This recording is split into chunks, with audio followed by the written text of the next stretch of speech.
अलीपुरद्वार जिले के मदारीहाट बीरपारा ब्लॉक के दलदलिया इलाके के निवासी मोहम्मद अकरम ने एक अनूठी मिसाल कायम की है। वह 9 वर्ष से निःशुल्क बाइक एम्बुलेंस सेवाएं प्रदान कर रहे हैं। जब भी एशियन हाईवे 48 पर कोई दुर्घटना होती है तो वह तुरंत घटनास्थल पर पहुंचते और घायलों को अस्पताल ले जाते हैं।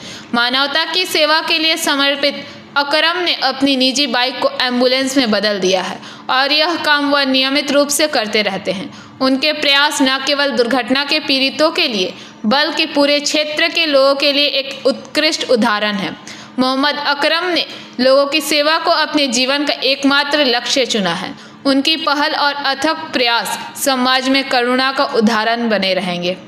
যে অনেক ধরনের অনেক জায়গায় অ্যাক্সিডেন্ট হয়ে যাচ্ছে, কিন্তু মানুষ উঠাচ্ছে না। তার জন্য আমি মানুষের জন্য ভেবে সেই মানুষগুলোকে হাসপাতালে নিয়ে যাওয়ার চেষ্টা করি। কতদিন ধরে এই কাজ করছেন? প্রায় 9 বছর হয়ে যাচ্ছে এই কাজে 9 বছর করছেন যুক্ত। আপনার একটা নাম হয়েছে, কি নামে আপনাকে ডুয়ার্সের সকলে চেনে? ডুয়ার্সে সবাই ডাকে বাইক এমার্জেন্সি বলে, বাইক আকরাম দা বাইক এমার্জেন্সি বলে সবাই ডাকে, সবাই চেনে। আপনার বাড়ি কোথায়? আমার বাড়ি বীরপাড়া মাদারিহাট ব্লকের মধ্য রাঙালি বাজার দলদলিয়া এলাকাতে। আপনার নাম?